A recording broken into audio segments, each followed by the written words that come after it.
mainly about the physics, and the first part we will focus mainly on the source definition, particle sources. So we'll look one by one again on what these particle sources are, and then we will check also the basic examples on this kind of particle definition.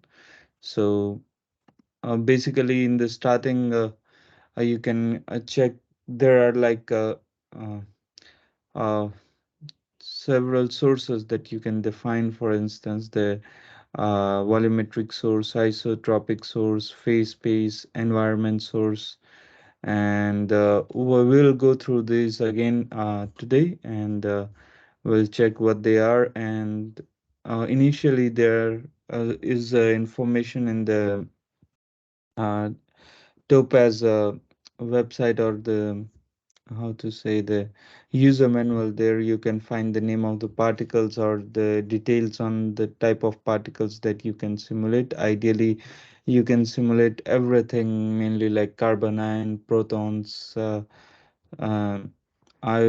photons, electrons, positrons, Auger electrons, uh,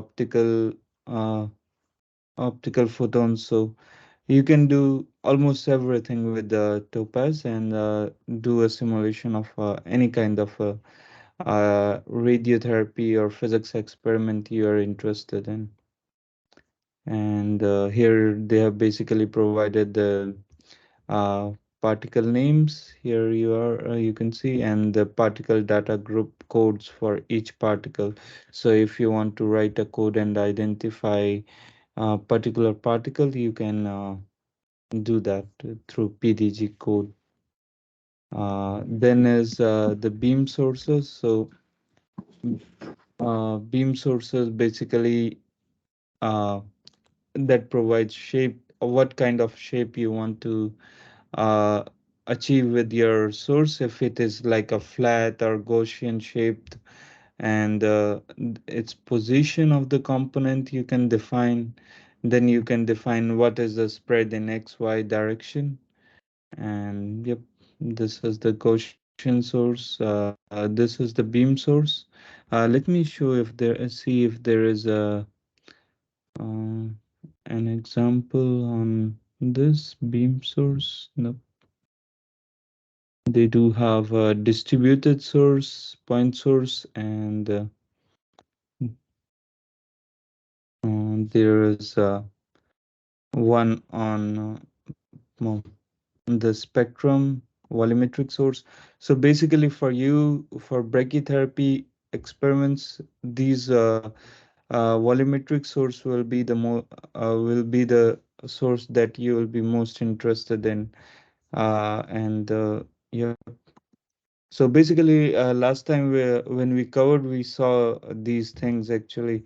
Like for beam source, it basically you can define and you have actually four options to define the source type.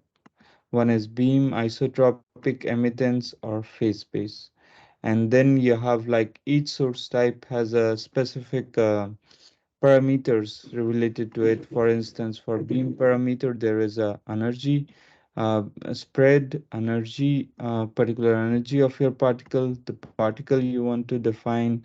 And this component thing is it actually some component like here they have defined beam position as where you want to position your particle.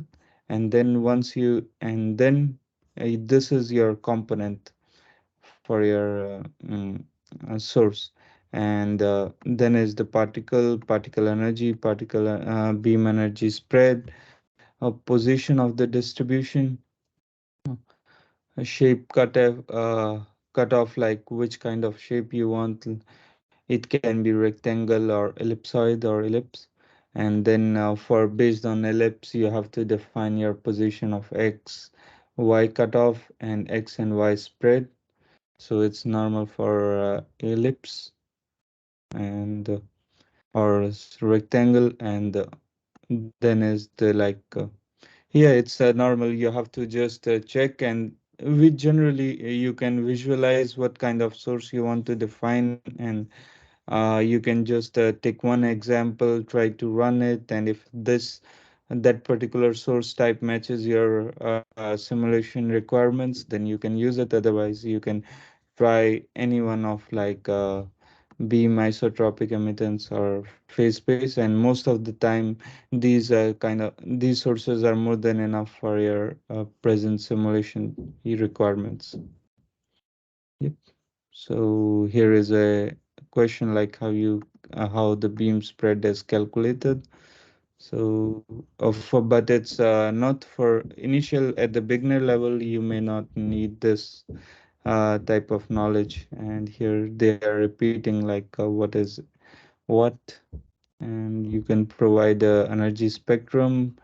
Also, we'll see like here, for instance, when you will use a brachytherapy sources, they generally they have like they are not fixed energies like 200 MeV or 20 keV. There is mean energy, but the particles are emitted either in um, a- emitted in the form of spectra, and you can extract spectra from literature or any database like NMDC database, and the type of spectrum generally we have is discrete or continuous. So you can identify, mention that you what the type of spectrum you are using is continuous, and then you can put the weight, the energies values. Like first you identify that there will be three values, and then the energy, and similarly the spectrum weights, three values, and the values of these weights. And you should keep in mind that you should normalize the spectrum, and the sum of these weights should be 1. So here if you see 0 0.2, 0 0.6, and 0 0.2, it makes 1. And I can I wanted to first, yep, let's see the spectrum text example here for this. So see, yeah, it provides an example of uh, same what they were showing um, in their documentation. So they use the beam type source, and the source position is beam position. That is, where is it given? Uh, this is vacuum. This is the spectrum time type. So they have use continuous type emission spectra, and the beam energy values are these, and these are the spectrum weights, which is 0 0.2, 0 0.6, and 0 0.2. And they are calculating phase space. So we'll check this how to add a score to your simulation. But first we just focus on the source. So here they're using a beam type source, which is a particle emitted as a proton, and beam position is like this position distribution is Gaussian, shape is ellipsoidal, and then they have like XY cutoff and XY spread. Yep. So we can run and check how it looks, and what is the value like if we put a rectangle, or how these things will change. So you will get a little bit of uh, idea about these things. Mm, okay. That's spectrum. Oh, okay, okay. So it is because they haven't added any kind of visual or graphic user interface to this. So we can add our, and we can check through it.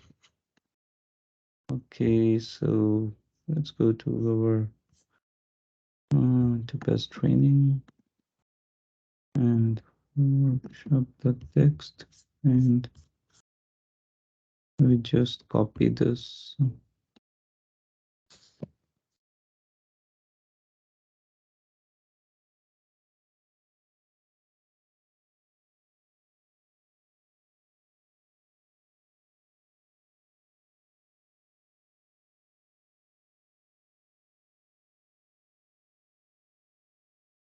Okay, now it should work.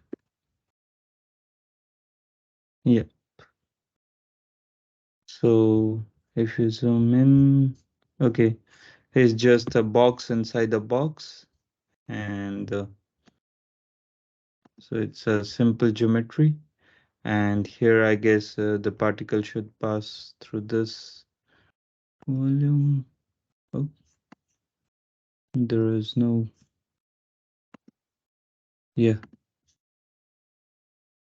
So yes, you see, the beam of particle was created, and it's more or less like a ellipsoid.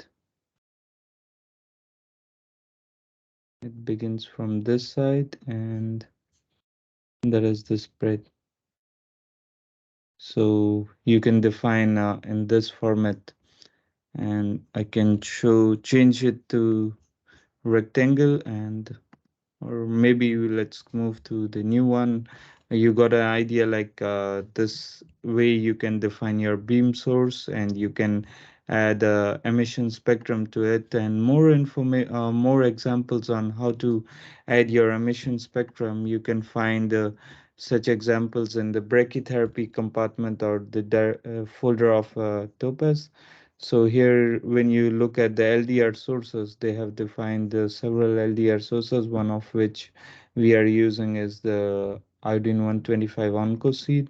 And here they have used the emission spectrum, and this is the spectrum they use provide energy values, spectrum weights unscaled, and then, like I said, you need to scale the weights. So they have normalized in with the factor such that the sum of these values is 1. So whenever you try to use a new spectrum which is not uh, in the not present in the examples of Topaz, then you have to normalize your spectrums and make them the weight sum equal to 1. Moving forward, so let's discuss about next source type. Next source type is the volumetric source, which is uh, the one we will be using frequently in our simulations or your simulation for brachytherapy sources. I can show an example of it with to you as well. So yeah, here is a volumetric source. So volumetric source, basically you define, where is this source? First, let me show you that thing. Yep. So the type they use as volumetric, you have to again here provide a component or a volume. It's actually component as generally as volume inside which you want to sample points. And these sample points will be sampled randomly inside this volume, and they will emit radiation. And here they are considering active iridium, and the particle type is electron. They will run 500 histories. Yep, and there is a OpenGL included, so we can see it in graphics. Volumetric source.